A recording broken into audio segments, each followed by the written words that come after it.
Hi అండి, welcome to సాయిస్ kitchen. బాగున్నారండి మీరు? మేమైతే బాగున్నామండి. ఇప్పుడైతే నేను కానాగత్తల పులుసు అయితే చూపిస్తానండి. ఫిష్ పులుసు అయితే చూడండి. వీటిని అయితే కానాగత్తలు అంటారండి. ఈ విధంగా అయితే ఇప్పుడు మంచిగా ఇవి కడిగి క్లీన్ చేసి పెట్టేసుకున్నానండి. ఇవి పక్కన పెట్టేసుకొని ఈ కానాగత్తలకైతే మనం మసాలా ప్రిపేర్ చేసుకుందాం. దీనికోసం అయితే ఒక మిక్సీ జార్ తీసుకోండి. మిక్సీ జార్ తీసేసుకొని సాంబార్ మన మద్రాసు వైపు అయితే ఇది తమిళనాడు వైపు సాంబార్ వెంగాయం అంటారండి. వీటిని మన వైపు చిన్న ఉల్లిపాయలు అంటారు. ఇటువంటి ఉంటే తీసుకోండి, ఇంకా టేస్ట్ అయితే బాగుంటుందండి. ఇటువంటి ఆనియన్స్తో మనం అయితే పులుసు చేసుకుంటే, ఇటువంటి లేకపోతే పెద్ద ఆనియన్స్ అయినా వేసుకోవచ్చండి. ఇవైతే కొద్దిగా నేను వేసుకుంటున్నాను. ఈ సాంబార్ వెంగాయం అంటే చిన్న ఉల్లిపాయలను అయితే వేసుకున్నానండి. ఇందులో ఒక 4 వెల్లుల్లి రెబ్బలు, పెద్దవండి, పెద్ద సైజు. చిన్నది అల్లం ముక్కండి, కట్ చేసి వేసుకుందాం. ఈ పులుసు అయితే టేస్ట్ బాగుంటుందండి. చిన్న ఆనియన్స్ మీ దగ్గర కనుక ఉంటే ఈ విధంగా మిక్సీ పట్టుకొని చేసుకోండి. ఇందులోని 1 టేబుల్ స్పూన్ వరకు గసగసాలండి, ఒక 3 చిన్న సైజు ఎండు కొబ్బరి, ఒక 3-4 తీసేసుకోండి. ఎండు కొబ్బరి వేసుకోవడం వల్ల మనకి ఫిష్ పులుసు అయితే చేపల పులుసు టేస్ట్ బాగుంటుందండి. ఇవైతే వేసుకుంటాను. ఇందులో ఒక 3 పచ్చిమిర్చి అండి, పచ్చిమిర్చి కట్ చేసి వేసుకుంటాను. ఇందులో కొద్దిగా కొత్తిమీర అయితే ఈ కాడలతో పాటు వేసేసుకోండి. ఇందులోనే ఒక 3 టమాటాలు కట్ చేసి వేసుకుంటాను. ఇప్పుడైతే మెత్తగా ఇది మిక్సీ పట్టుకోవాలండి. ఈలోగా అయితే నేను ఇగుండి పెద్ద నిమ్మకాయ సైజు అంతా చింతపండుని అయితే నేను నానబెట్టి ఉంచేసుకున్నానండి. ఈ విధంగా చూడండి, ఈ విధంగా అయితే నానబెట్టి ఉంచేసుకున్నాను. ఇదైతే మిక్సీ పట్టుకుందామండి. ముందు ఇప్పుడు ఇదైతే మెత్తగా మిక్సీ పట్టి చూపిస్తాను.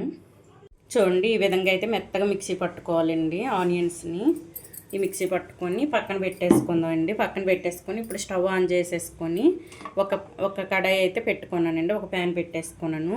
ఇందులో అయితే ఒక 3 టేబుల్ స్పూన్ వరకు ఆయిల్ వేసుకున్నానండి. చేపల పులుసు కదండి, ఆయిల్ ఎక్కువనే పడుతుంది. దీనికోసం 3 టేబుల్ స్పూన్ వరకు వేసుకున్నానండి. ఇప్పుడైతే కొద్దిగా ఒక 1/2 టేబుల్ స్పూన్ వరకు ఆవాలను వేసుకోండి. ఒక 1/2 టేబుల్ స్పూన్ వరకు జీలకర్ర అండి.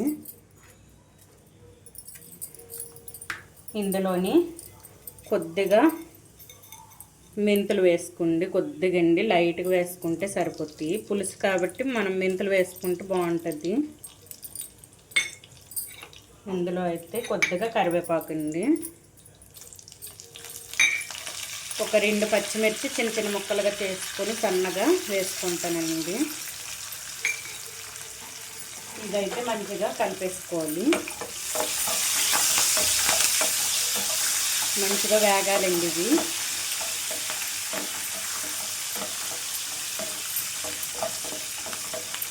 ఇప్పుడైతే ఒక పెద్ద ఆనియన్ అయితే కట్ చేసుకున్నానండి. పెద్ద ఉల్లిపాయ అయితే కట్ చేసుకొని వేసుకుంటానండి ముక్కలు. ఈ ఉల్లిపాయ కూడా మనకి మంచిగా మగ్గాలండి. మగ్గడం కోసం అయితే కొద్దిగా సాల్ట్ వేసుకుందాం. సాల్ట్ వేసుకొని మంచిగా మగ్గేద్దామండి. ఇది మంచి గోల్డెన్ కలర్ వచ్చేంత వరకు వేయించుకోవాలండి. మంచిగా ఇది ఈ ఉల్లిపాయల పచ్చివాసన పోయేంత వరకు వేయించుకోవాలి. ఫ్లేమ్ మీడియంలో ఉంచేసుకొని వేయించుకోండి. చూడండి, ఉల్లిపాయ ముక్కలు అయితే మంచిగా వేగాయండి. ఇప్పుడు ఇందులో 1 టేబుల్ స్పూన్ వరకు గరం మసాలా వేసుకుందాం. ఒక 1/2 టేబుల్ స్పూన్ వరకు జీలకర్ర పొడి అండి, కొద్దిగా ధనియాల పొడి వేసుకుందాం. వేసేసుకొని మొత్తం కూడా ఒకసారి కలిపేసుకుందాం అండి. ఈ విధంగా కలిపేసుకొని మనం మిక్సీ పట్టి పెట్టుకున్న ఆనియన్ పేస్ట్ అయితే వేసుకుందాం. ఆనియన్ టమాటా అది మిక్సీ పట్టుకున్నాం కదండి, అదైతే వేసుకుందామండి. చూడండి మసాలా కూడా మంచిగా మనకు ఆయిల్లో వేగిందండి. ఈ విధంగా వేగాలి మసాలా అయితే. ఇప్పుడైతే ఈ ఉల్లిపాయ పేస్ట్ని అయితే వేసుకుందాం.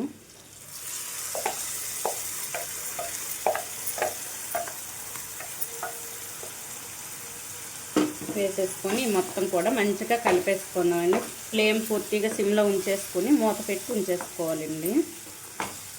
ఇప్పుడైతే ఇది మూత పెట్టి ఒక 5 మినిట్స్ అయితే మూత పెట్టి ఉంచేసుకుందామండి. ఇది బాగా వేగి ఆయిల్ పైకి వచ్చేంత వరకు వేయించుకోవాలి.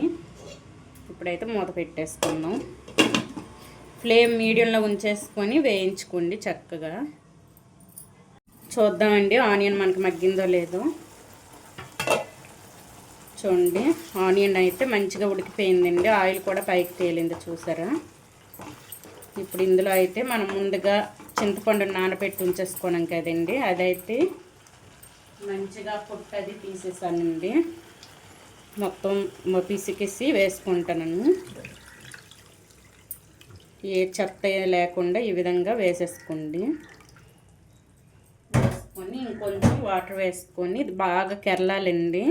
ఈ పులుసు అయితే మనకు బాగా కెర్లిన తర్వాత ముక్కలను అయితే వేసుకుందాం.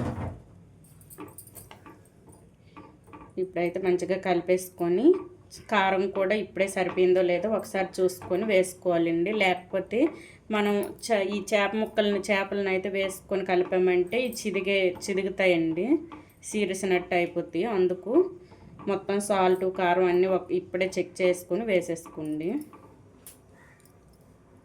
కొద్దిగా కారం కొద్దిగా సాల్ట్ పడుతుందండి.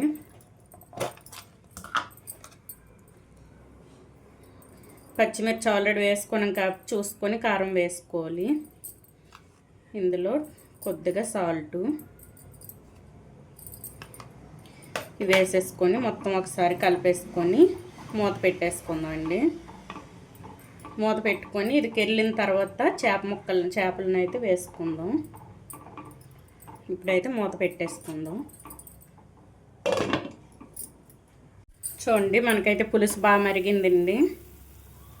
ఇప్పుడు ఇందులో కొద్దిగా నేనైతే పసుపు మర్చిపోయానండి. ఇప్పుడు కొద్దిగా పసుపు వేసుకుందాం. ఒక 1/2 టేబుల్ స్పూన్ వరకు పసుపును వేసుకొని కలిపేసుకోవాలి. ఈ నీసు స్మెల్ రాకుండా ఉండడం కోసం పసుపు కొంచెం ఎక్కువ వేసుకున్నా పర్వాలేదండి. ఈ విధంగా కలిపేసుకొని ఇప్పుడైతే చేప ముక్కలను వేసుకుందామండి. చూడండి ఇవైతే నేను కట్ చేయలేదండి, ముక్కలు కట్ చేయలేదు, ఇదే విధంగా వేసుకుంటాను. ఈ విధంగా వేసేసుకొని ఇవి కొంచెం గ్రేవీ దగ్గర పడేంత వరకు ఈ పులుసు అనేది మనకు దగ్గర పడేంత వరకు ఉడికించుకోవాలండి. ఈ విధంగా వేసేసుకోవాలి. వేసేసుకొని పులుసు మొత్తం మనకు దగ్గర పడాలండి. కొద్దిగా చిక్కగా వచ్చేంత వరకు మరిగించుకోవాలి. మాటికి మనం కదిపామంటే ఇవి లోపల ముళ్ళులు ఉంటాయండి ఎక్కువ. అందుకు చిన్నపిల్లలకు పెట్టేటప్పుడు కూడా జాగ్రత్తగా పెట్టాలి. అందుకు ఒక్కసారి ఈ విధంగా వేసిన తర్వాత మళ్ళీ ఆఫ్ చేసేటప్పుడే కదపాలండి. లేకపోతే మనకి ఈ పులుసులో ఆ ముళ్ళులు కలిసిపోయంటే అన్నంలో కలుపుకునేటప్పుడు మనకి నోటికి అడ్డంగా వస్తాయండి. అందుకు మాటిగా కలుపుకుంటా ఈ విధంగా ఒక్కసారి కలిపేసుకొని మూత పెట్టేసుకుందాం. నేనైతే కారం పసుపు అన్నీ వేసేసుకున్నానండి. లాస్ట్లో కొద్దిగా కొత్తిమీర వేసుకొని దించేయడమే. ఈ గ్రేవీ అయితే పూర్తిగా పులుసు దగ్గర పడేంత వరకు ఇదే విధంగా ఉడికించుకోండి. ఫ్లేమ్ మీడియంలోనే ఉంచేసుకోండి. పూర్తిగా ఫ్లేమ్ మీడియంలో ఉంచేసుకొని ఈ మొత్తం కూడా ఉడికించుకోవాలండి. ఈ కానాగత్తల పులుసు రెడీ అయిందో లేదో చూద్దామండి. చూడండి మనకైతే పులుసు మొత్తం దగ్గర పడింది చూసారా. మనం అన్నంలో కలిపేసుకోవడానికి అయితే ఈ విధంగా ఉండాలండి. చూడండి మనకి ఈ ఫిష్ కూడా మంచిగా ఉడికింది. ఇప్పుడైతే ఇందులో కొద్దిగా కొత్తిమీర వేసుకుందాం. నేను వేసుకున్న కారం సాల్ట్ అన్నీ సరిపోయండి. ఇప్పుడైతే కొద్దిగా కొత్తిమీర చల్లుకొని ఆఫ్ చేసుకుందాం. అంతే అండి, ఎంతో టేస్టీ కానాగత్తల పులుసు అయితే మనకు రెడీ అయిపోయింది. ఈ ఫిష్ని అయితే ఈ విధంగా చేసేసుకోవాలండి. చూడండి ఇప్పుడైతే ఇంతే. ఇప్పుడైతే మూత పెట్టేసుకుందాం. ఇదైతే రెడీ అయిపోయిందండి. వేడి వేడిగా అన్నంలో కలిపేసుకొని తింటే అస్సలు పూర్తిగా అన్నం తినేస్తారండి. ప్లేటెడ్ అన్నం అయినా తినేస్తారు, అంత బాగుంటుందండి టేస్ట్ అయితే. ఈ విధంగా అయితే చేసుకోండి మీరు కూడా. ఈ కానాగత్తల పులుసుని అయితే ఈ విధంగా చేసుకోండి. ఈ పులుసు రెసిపీ కనుక కానాగత్తల పులుసు రెసిపీ కనుక మీకు నచ్చినట్లయితే లైక్ చేయండి, షేర్ చేయండి, నా ఛానల్ను సబ్స్క్రైబ్ చేసుకోండి. ఓకే, బాయ్ అండి.